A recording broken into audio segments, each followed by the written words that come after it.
Hey guys, Alpha MudMowers. Today we're going to be looking at not one, but two Peerless 820's. So let's get into it.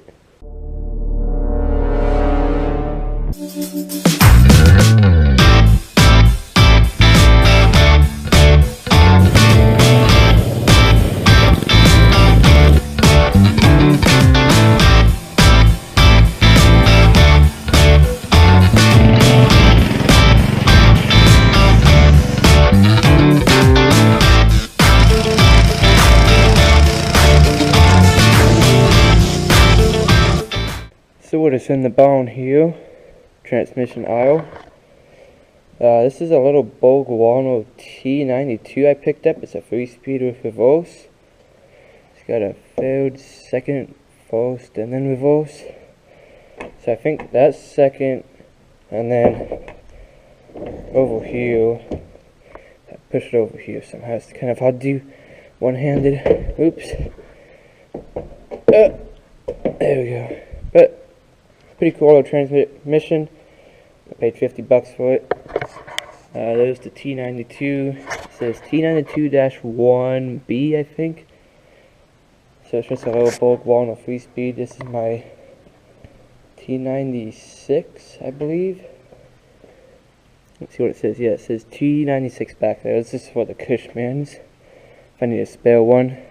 But right down here we've got the 820. I just got off a machine maybe a week ago. Tags up in here. 1-inch axles. So there's that. I also have this one here, which came out of a wide body Molly. It's a 5-speed. This is a 6-speed. It's got the Doki shifter on it and whatnot. It also looks like this is, I think, a 3/4-inch shaft input there. I could be wrong. It's a lot heavier duty than a 5/8 shaft on any one of these. Like, I think that's 5/8. This one here looks like it has a 5/8, but it's supposed to have a 3/4-inch like this one does. This came out of a craftsman. The Mollys are always just messed up and they want everything done differently. I can still use this one. It's usable as is.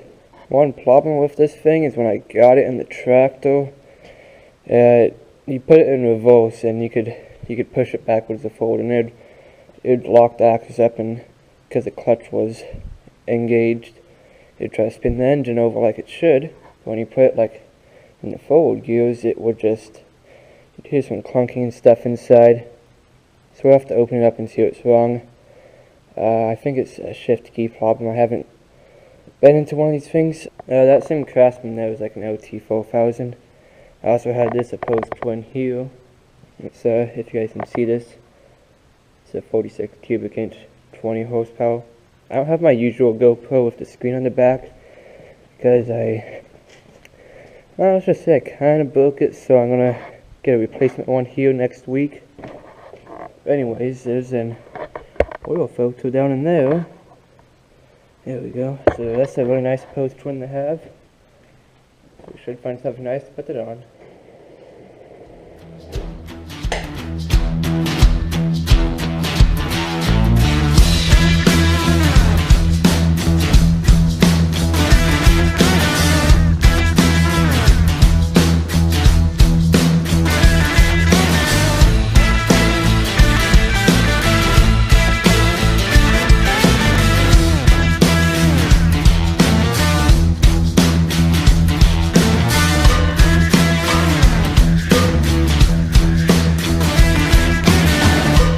Like I said, these bushings get really worn out. This one's really not bad at all. So all you do is take a drill it right in this corner, make sure it's flush with the bottom.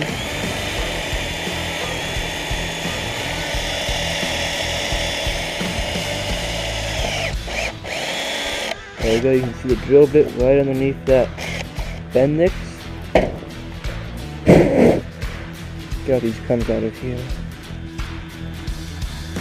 And straight forward.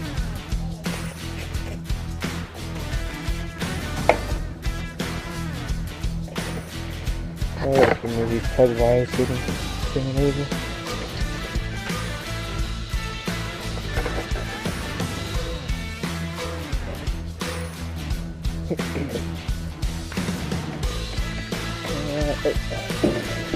Yeah, this one connected. This is pretty much the easiest way to keep that starter nice and happy.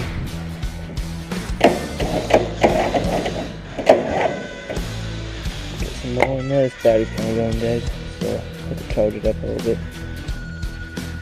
There we go. Penetrating oil works perfect on this too, because it'll ensure that it gets down in there. Spin it over. Let's see, can we engage it again? Let's spin it this way. Oops. So that should keep this thing a lot happier. So we'll go ahead and get all the other stuff on it now.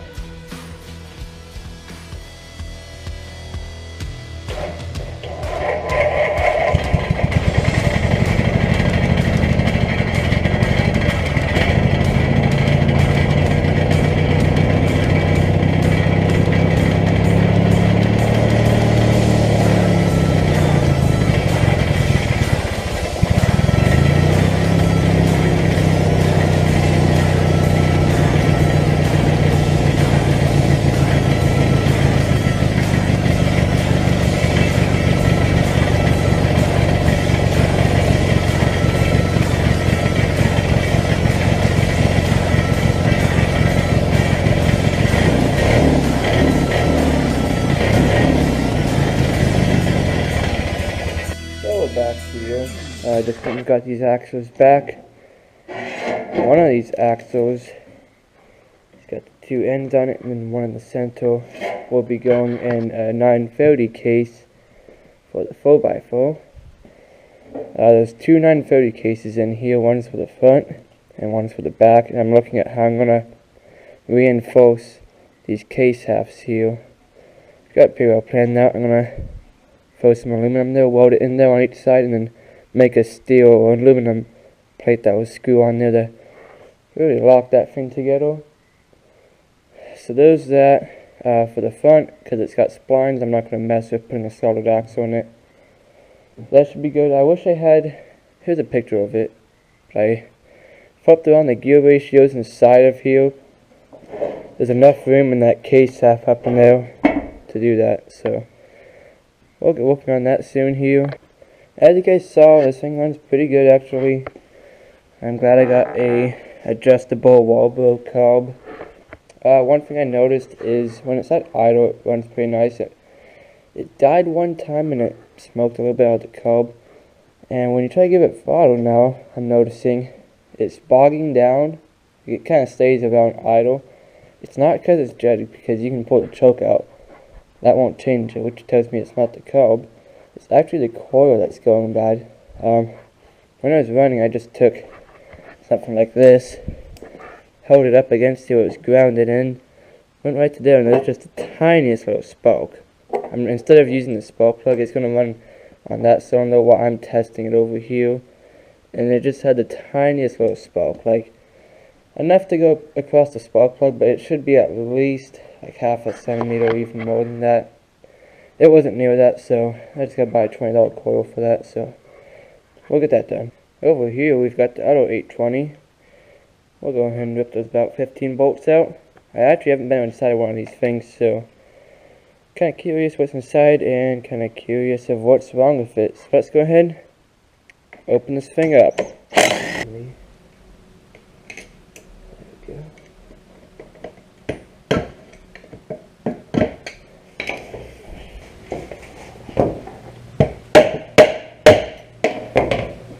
Okay, maybe with that clip removed, it should work a little bit better, because I think this has to fall through the case. There's a little seal. So we'll lift this up. Maybe not actually, but we'll pound it through. And then thread the bolt in. Like I said, I've never opened one of these up, so got some stuff to review, I guess. The nice thing is that bolt fits perfectly through that hole. Pretty much a lot of these transactions I've seen. Oh, what? I thought these were oil filled. There we go. Super heavy duty stuff. I mean, these bearings are just well built.